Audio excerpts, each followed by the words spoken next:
Hello বন্ধুরা, welcome back. আবার ফিরে এসেছি একটি অসাধারণ ভিডিও নিয়ে। এই পৃথিবী যেখানে অসংখ্য প্রজাতির বসবাস রয়েছে। আপনি কল্পনা করতে পারছেন এই পৃথিবী যেখানে আমরা সকলেই বসবাস করছি, যেখানে অসংখ্য প্রজাতির গাছপালা থেকে শুরু করে প্রকৃতির এই অসাধারণ সৌন্দর্য। আপনি যে জায়গায় বসবাস করছেন, এই পৃথিবী আজ থেকে 500 কোটি বছর আগে একটি আগুনের গোলা ছিল। একটি ফুটন্ত লাভার গোলাকার ছিল এই পৃথিবী, যেখানে প্রাণের কোনো অস্তিত্বই ছিল না। আজ থেকে 500 বছর আগের সেই ফুটন্ত লাভার পৃথিবী আমাদের বর্তমান পৃথিবীতে কিভাবে বদলে গেল? কিভাবেই বা এই পৃথিবীতে প্রাণের সৃষ্টি হলো? আমাদের এই পৃথিবীতে তখন একটি কেবল সমুদ্র ছিল, জ্বলন্ত লাভার সমুদ্র। সেই লাভার সমুদ্র থেকে আমাদের বর্তমান পৃথিবীর সৃষ্টি হলো কিভাবে? কিভাবেই বা জল এলো এই পৃথিবীতে? পৃথিবীর একমাত্র উপগ্রহ চাঁদের জন্ম হলো কিভাবে? এই সবকিছুই সৃষ্টি হয়েছে সূর্য এবং সোলার সিস্টেম থেকে। ভিডিওটি শেষ পর্যন্ত দেখতে থাকুন আর আসুন জেনে নিই এই রহস্যময়ী ঘটনাকে। সোলার সিস্টেমের গভীরে গিয়ে এই পৃথিবীর জন্ম কিভাবে হলো জেনে নিই এই ভিডিওতে। আজ আমরা যে পৃথিবীতে বাস করছি, আজ থেকে 500 কোটি বছর আগে এই পৃথিবী প্রায় 8,500 ডিগ্রি তাপমাত্রার ফুটন্ত লাভার সমুদ্র ছিল। আবার কয়েক লক্ষ বছর আগে এই পৃথিবী ছিল একটি বরফের গোলাকার। এই দুটো কথাই সত্য, আসুন জেনে নিই কিভাবে। এই কিছুক্ষণের ভিডিওতে আপনি 500 কোটি বছরের পুরনো ইতিহাসকে জানবেন। আমরা যেটাকে সৌরমণ্ডল বলে জানি, এক সময় সেখানে বিভিন্ন প্রকারের গ্যাস ও ধূলিকণা ছিল। এই গ্যাস ও ধূলিকণা মেঘের মতো ছড়িয়েছিল সৌরমণ্ডলে। আজ থেকে 500 কোটি বছর আগে আমাদের সোলার সিস্টেম ছিল অনেকটাই আলাদা। গভীর অন্ধকার ও নিস্তব্ধ ছিল আমাদের সৌরমণ্ডল। ধুলোকণা আর গ্যাসের মেঘ ঘুরে বেড়াতো আমাদের সৌরমণ্ডলে। এই ধূলিকণা ও গ্যাসে ভরা মেঘ, যাকে আমরা সোলার নিবুলা বলে জানি, বাংলায় আমরা একে নীহারিকা বলেই চিনি। এই মেঘের মধ্যে অনেক প্রকারের গ্যাস ছিল, কিন্তু বিশেষ করে হাইড্রোজেন আর হিলিয়ামের মাত্রা ছিল সবথেকে বেশি। এই মেঘ নিজের ইচ্ছা মতো কোটি কোটি বছর ধরে সৌরমণ্ডলে ঘুরে বেড়াচ্ছিল। এই মেঘের থেকে অনেক দূরে একটি নক্ষত্র ছিল, যা সময়ের সাথে সাথে নিজের শক্তিকে হারাতে থাকে। ক্ষমতা কমে যাওয়ার কারণে সেই নক্ষত্রের মধ্যে একটি মহা বিস্ফোরণ হয়। প্রচণ্ড জোরে বিস্ফোরণের কারণে মহাকাশ ধূলিকণায় ভরে যায় এবং সেই ধূলিকণা প্রচণ্ড জোরে একে অপরের সাথে টক্কর খেতে থাকে। নক্ষত্রের ক্ষমতা হারিয়ে গেলে তা প্রচণ্ড জোরে বিস্ফোরণ হয়, যেটাকে আমরা সুপারনোভা বলে জানি। এই বিস্ফোরণও ছিল একটা সুপারনোভা। এই বিস্ফোরণের কম্পন আমাদের সোলার নেবুলার উপর পড়ে, যার কারণে গ্র্যাভিটেশনাল ইনস্টেবিলিটি তৈরি হয়। এর কারণে মেঘের মধ্যে থাকা ধূলিকণা একে অপরের সাথে যুক্ত হতে থাকে। ধীরে ধীরে গ্যাস ও ধূলিকণার একটি বিশাল মেঘ তৈরি হয় এবং গ্যাস ও ধূলিকণা গোলাকারভাবে ঘুরতে থাকে। গোল গোল হয়ে ঘুরতে থাকা এই বিশাল আকারের আকাশকে আমরা প্রোটোপ্ল্যানেটারি ডিস্ক বলেই জানি। এই প্রোটোপ্ল্যানেটারি ডিস্ক চ্যাপ্টা এবং গোল। এখান থেকেই আমরা আমাদের সোলার সিস্টেমকে অনেকটা অনুমান করতে পারি। এই প্রোটোপ্ল্যানেটারি ডিস্কের মধ্যস্থলে তাপমাত্রা এবং প্রেসার দুটোই বাড়তে থাকে, যার কারণে একটা প্রোটো স্টারের জন্ম হয়। এর ফলে চারপাশের ধূলিকণা প্রচণ্ড চাপ এবং তাপের কারণে একে অপরের সাথে যুক্ত হতে থাকে। এর ফলে ধূলিকণা বড় বড় উল্কাপিণ্ডে পরিণত হয়। প্রচণ্ড চাপ এবং তাপমাত্রার ফলে মেঘের মধ্যে উপস্থিত রেডিও অ্যাক্টিভ পদার্থ গ্র্যাভিটির নির্মাণ করে। এই গ্র্যাভিটির কারণে হাইড্রোজেন ও হিলিয়াম একত্রিত হতে থাকে। হাইড্রোজেন ও হিলিয়াম একত্রিত হওয়ার ফলে প্রচণ্ড চাপের সৃষ্টি হয় এবং এক ভয়ঙ্কর বিস্ফোরণ ঘটে। আর এই বিস্ফোরণের ফলে আমাদের সূর্যের জন্ম হয়। হাইড্রোজেন ও হিলিয়াম ধূলিকণার সাথে মিশে গোল হয়ে ঘুরতে থাকা অবস্থায় তার মধ্যবর্তী অঞ্চলে এতটাই চাপ সৃষ্টি করে যে নিউক্লিয়ারের মতো রিয়াকশন তৈরি হয়। হাইড্রোজেন গ্যাসের ফিউশন রিয়াকশন, যা প্রায় 15 মিলিয়ন ডিগ্রি সেলসিয়াসে হয়। এই রিয়াকশনের ফলে হাইড্রোজেন হিলিয়ামে পরিণত হয় এই ফিউশন রিয়াকশানের জন্যই আমাদের সূর্যের জন্ম হয়েছে, আর সেই রিয়াকশানের কারণেই আমরা সূর্য থেকে আলো, রোদ, তাপ ইত্যাদি পাই। সেই সময় মানে প্রায় 450 কোটি বছর আগে সৌরমণ্ডলের সমস্ত ধূলিকণা, গ্যাস, উল্কাপিণ্ড সবকিছু গিয়ে সূর্যের সাথে যুক্ত হতে থাকে এবং কিছু বড় উল্কাপিণ্ড সূর্যের চারিধারে সূর্যের পরিক্রমা করতে থাকে। অসংখ্য উল্কাপিণ্ড সূর্যের চারপাশে ঘুরতে থাকার ফলে একে অপরের মধ্যে ভয়ঙ্কর টক্কর হতে থাকে। গ্র্যাভিটির কারণে বড় বড় অ্যাস্টেরয়েড ছোট অ্যাস্টেরয়েডকে কাছে টানতে থাকে। সৌরমণ্ডলের প্রায় 99.8% ধূলিকণা ও গ্যাস সূর্যের মধ্যেই জমা হতে থাকে। বাকি 0.2% দিয়ে সৃষ্টি হয় 9টি গ্রহ, কয়েকশো উপগ্রহ এবং কোটি কোটি উল্কাপিণ্ড। বুধ, শুক্র, পৃথিবী, মঙ্গল, বৃহস্পতি, শনি, ইউরেনাস, নেপচুন ও প্লুটো। পৃথিবী ও মঙ্গলের মধ্যে আরেকটি গ্রহের উপস্থিতি ছিল। বিজ্ঞানীদের মতে পৃথিবী এবং মঙ্গলের মধ্যে থিয়া নামের একটি গ্রহ ছিল। থিয়া নামের এই গ্রহটিও অন্যান্য গ্রহের মতোই সূর্যের পরিক্রমা করত। পৃথিবীর গ্র্যাভিটির কারণে সূর্যের চারপাশে ঘুরতে থাকা উল্কাপিণ্ড পৃথিবীর চারপাশেও ঘুরতে থাকে, আর পৃথিবীর মধ্যে উল্কাবৃষ্টি শুরু হয়। আর ঠিক এমনটাই থিয়া নামের গ্রহটির মধ্যেও হচ্ছিল, যার কারণে থিয়া পৃথিবীর অনেক কাছে চলে আসে। এর ফলে থিয়া ও পৃথিবীর মধ্যে একটি ভয়ঙ্কর সংঘর্ষ হয়। এই ভয়ঙ্কর টক্করের ফলে পৃথিবীর কিছুটা অংশ সৌরমণ্ডলের মধ্যে ছড়িয়ে পড়ে, আর একটা রিংয়ের মতো পৃথিবীর পরিক্রমা করতে থাকে। পৃথিবীর চারপাশে ঘুরতে থাকা ধূলিকণা একে অপরের মধ্যে টক্কর হতে থাকে এবং অসংখ্য অ্যাস্টেরয়েড একসাথে যুক্ত হয়ে আমাদের চাঁদের জন্ম হয়। যে মিটিওরাইট পৃথিবীতে এসে পড়ে এবং সায়েন্টিস্ট যখন তা নিয়ে গবেষণা করে দেখেন যে তার মধ্যে কি কি রয়েছে, মিটিওরাইটসের মধ্যে কন্ড্রুলসের উপস্থিতি পাওয়া যায়। এর মধ্যে ইউরেনিয়াম ও হ্যাফিনিয়ামের উপস্থিতিও পাওয়া যায়, যা দেখে বিজ্ঞানীরা বলতে পারেন সেটা কত বছরের পুরনো। সেই সময় পৃথিবীতে বড় বড় অ্যাস্টেরয়েড পড়তে থাকে, কোনোটা 100 মিটার বড় তো কোনোটা 200 মিটার বড়। সেই সময় পৃথিবীতে একটাই সমুদ্র ছিল, লাভার সমুদ্র, জ্বলন্ত লাভার সমুদ্র। প্রায় 1900 ডিগ্রি সেলসিয়াস তাপমাত্রা ছিল ওই ফুটন্ত লাভার। সময়ের সাথে সাথে পৃথিবী ধীরে ধীরে ঠান্ডা হতে থাকে, যার কারণে পৃথিবীর কিছু তত্ত্ব এবং রেডিও অ্যাক্টিভ পদার্থ পৃথিবীর কেন্দ্রের দিকে গিয়ে জমা হতে থাকে এবং হালকা পদার্থ পৃথিবীর কেন্দ্র থেকে ওপরের দিকে আসতে থাকে।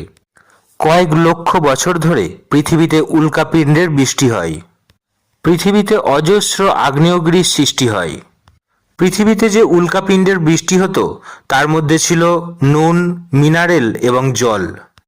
কোটি কোটি বছর ধরে উল্কাপিণ্ডের বৃষ্টি হতে থাকে, আর ধীরে ধীরে পৃথিবী জলে ভরে যায়। বৈজ্ঞানিক অনুসারে এটা সেই সময় ছিল যখন এই পৃথিবীতে সূক্ষ্ম জীবের সৃষ্টি হয়েছিল।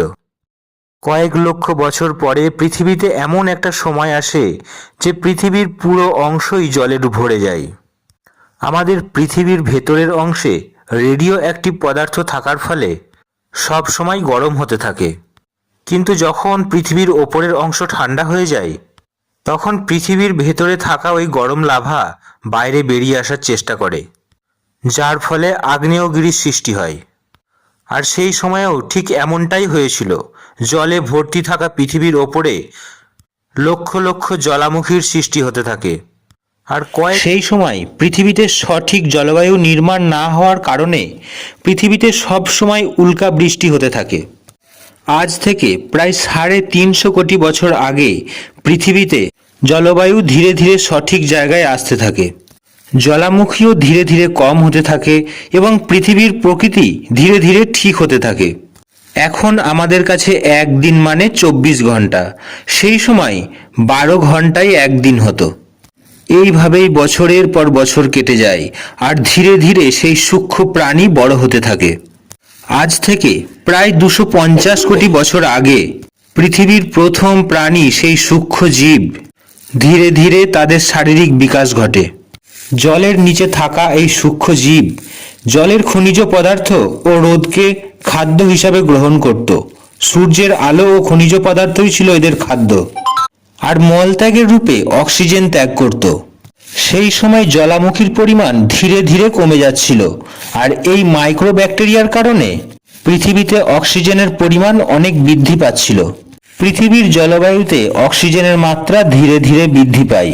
পৃথিবীতে অক্সিজেনের পরিমাণ বেড়ে যাওয়ার ফলে বায়ুমণ্ডল তৈরি হতে শুরু হয়। কয়েক লক্ষ বছর ধরে পৃথিবীতে অক্সিজেনের মাত্রা বাড়তে থাকে। অক্সিজেন বৃদ্ধির কারণে পৃথিবীর বিভিন্ন জায়গায় এই মাইক্রোব্যাকটেরিয়া ছড়িয়ে পড়ে। কয়েক হাজার বছর ধরে এই প্রক্রিয়া চলার কারণে পৃথিবীতে এমন একটা সময় আসে, দ্রুত হারে অক্সিজেন বৃদ্ধি পাওয়ার কারণে এই মাইক্রোব্যাকটেরিয়ার মৃত্যু হতে থাকে। সেই সময় পৃথিবীর জলবায়ু ঠান্ডা হওয়ার সাথে সাথে অক্সিজেনেও ভরে গিয়েছিল। দ্রুত হারে অক্সিজেন বেড়ে যাওয়ার কারণে মাটিতে থাকা আয়রনের সাথে অক্সিজেনের বিক্রিয়া ঘটে। এই অক্সিজেন ও আয়রনের বিক্রিয়ার ফলে পৃথিবীতে এমন একটা সময় আসে যে পৃথিবীর রং মঙ্গল গ্রহের মতো লাল হয়ে যায়। সময়ের সাথে সাথে পৃথিবীর টেকটনিক প্লেটের পরিবর্তন দেখা দেয়।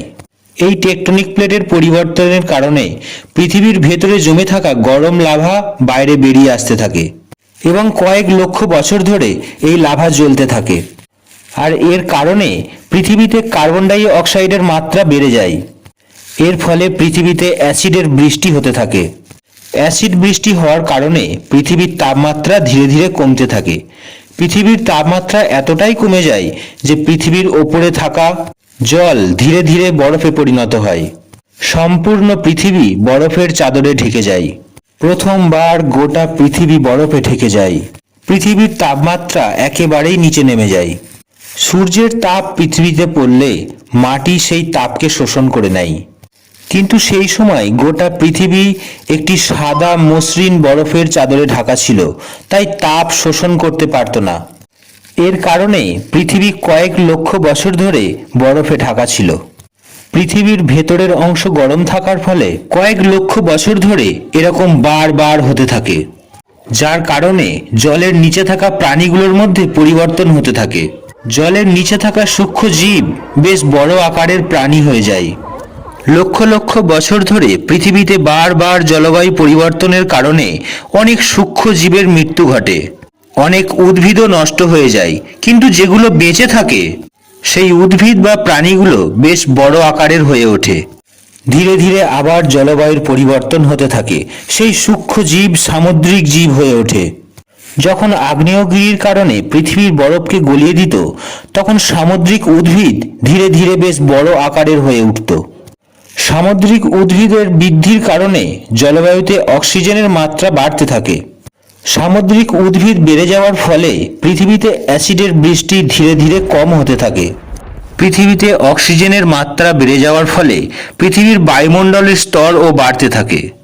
আজ থেকে প্রায় 50 কোটি বছর আগে পৃথিবীতে প্রথম মোসস নামক উদ্ভিদের সৃষ্টি হয়। সময়ের সাথে সাথে পৃথিবীতে নানা রকম গাছপালার জন্ম হয়। একটা সময় এমন আসে যে পৃথিবীর বেশিরভাগ অংশ ধীরে ধীরে গাছপালায় ভরে ওঠে। সেই সময় গাছের আকার বর্তমানের চেয়ে অনেক গুণ বড় হতো। 80 থেকে 100 ফুট পর্যন্ত লম্বা বেশ বড় বড় আকারের জন্ম হতো। এটা সেই সময় ছিল যখন কিছু সামুদ্রিক জীব ডাঙায় এসে বসবাস করতে শুরু করে এবং কিছু প্রাণী ধীরে ধীরে ডাঙায় বসবাসকারী প্রাণীতেই পরিণত হয়। পৃথিবীতে 3 ভাগ জল ও 1 ভাগ স্থল। ওই 1 ভাগ স্থলের বেশিরভাগ অংশই পৃথিবীর টেকটনিক প্লেটের পরিবর্তনের কারণে একই জায়গায় ধীরে ধীরে জুড়তে থাকে। এটাকে পেনজিয়া মহাদ্বীপ বলা হতো। ধীরে ধীরে এই ডাঙার প্রাণী ডায়নোসরে পরিণত হয়। ডায়নোসর ঘাস এবং গাছের পাতা খেতে শুরু করে এবং তাদের শরীর একটি বিশাল আকারে পরিবর্তন হয়ে যায়। এক প্রজাতির ডায়নোসর মাংসাশী প্রাণীও ছিল। তারা শিকার করতে শুরু করে। পৃথিবীর বেশিরভাগ অংশ একসাথে জুড়ে যাওয়ার কারণে বেশিরভাগ অংশই মরুভূমিতে পরিণত হয়।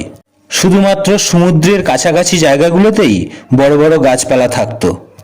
ডায়নোসর প্রায় 18 থেকে 20 কোটি বছর এই পৃথিবীতে রাজত্ব করে। সেই সময় ডায়নোসর আকাশ থেকে মাটি পর্যন্ত সমস্ত জায়গাতেই রাজত্ব করত। টেকটনিক প্লেটের আবারও পরিবর্তন ঘটে। আফ্রিকার কিছু অংশ ভেঙে এসে তিব্বতের সাথে ধাক্কা খায়। আর এই ধাক্কা খাওয়ার ফলে হিমালয় পর্বতের জন্ম হয়। আজ থেকে প্রায় 5 কোটি বছর আগে মাউন্ট এভারেস্টের মতোই একটি বড় উল্কাপিণ্ড প্রায় ঘন্টায় 80,000 কিলোমিটার বেগে পৃথিবীর দিকে আসতে থাকে। পৃথিবীর বায়ুমণ্ডলের সংস্পর্শে আসতেই একটি আগুনের গোলায় পরিণত হয়। আর উল্কাপিণ্ড পৃথিবীতে আছড়ে পড়াতে এক ভয়ঙ্কর ক্ষমতা উৎপন্ন হয়, যা প্রায় 10,000 পরমাণু বোমের সমতুল্য। যেখানে এই উল্কাপিণ্ড পড়ে সেখানের গাছপালা প্রাণী সমস্ত কিছু ভস্ম হয়ে যায়। পৃথিবীর প্রকৃতি একেবারেই অন্যরকম হয়ে যায়। গোটা পৃথিবী জুড়ে এক ভয়ঙ্কর সুনামি আসে। গোটা পৃথিবীর আকাশ ধুলোয় ভরে ওঠে।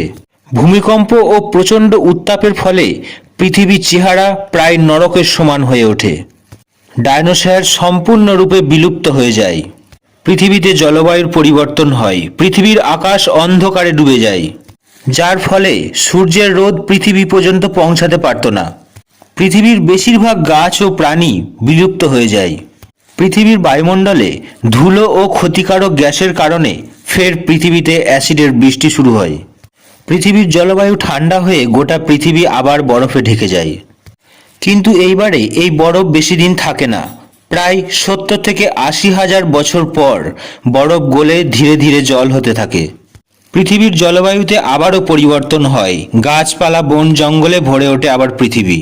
মাটির নিচে থাকা কিছু প্রাণী তখনও পৃথিবীতে জীবিত ছিল। পৃথিবী ধীরে ধীরে আবার সাধারণ অবস্থায় ফিরে আসে। সেই সময় আফ্রিকা এক বিশাল ঘন জঙ্গল ছিল। আর সেই সময়ের কিছু প্রাণী ধীরে ধীরে নিজেদের শরীরের বিকাশ ঘটিয়ে বাঁদরে রূপান্তরিত হয়। ধীরে ধীরে পৃথিবীর উষ্ণতা বাড়তে থাকে, আর তার ফলে আফ্রিকার ওই জঙ্গল শুকোতে থাকে। জঙ্গলে থাকা বাঁদরদের খাবারের অভাব দেখা দেয়। খাবারের খোঁজে অনেক দূর পথ অতিক্রম করার জন্য 4 পায়ের বদলে 2 পা ব্যবহার করতে থাকে, যার ফলে শিকার করতে তাদের অনেক সুবিধা হতো। খাবারের খোঁজে এরা পৃথিবীর এক প্রান্ত থেকে আরেক প্রান্তে যেতে থাকে। ধীরে ধীরে এদের শরীরের রূপ রং জলবায়ু পরিবর্তনের কারণে বদলাতে থাকে। সময়ের সাথে সাথে আদিবাসী হয়ে যায়। ধীরে ধীরে হাতিয়ার থেকে আগুন পর্যন্ত আবিষ্কার হয়। তার অনেক সময় পর আমরা সাধারণ মানুষে রূপান্তরিত হই। আমরা নিজের পরিবার, ভাষা, ধর্ম এবং সংস্কৃতির নির্মাণ করি। আর সময়ের সাথে সাথে আমরা উন্নতির পথে এগিয়ে চলি। আর আজ মানুষ এই পৃথিবীর সবথেকে উন্নত প্রজাতির প্রাণী, সবথেকে বুদ্ধিমান। পৃথিবীকে এই বর্তমান অবস্থায় আসতে প্রায় 500 কোটি বছর সময় লেগেছে। আর আমাদের সেই সূক্ষ্ম জীব থেকে মানুষে রূপান্তরিত হতে সময় লেগেছে প্রায় কয়েক কোটি বছর।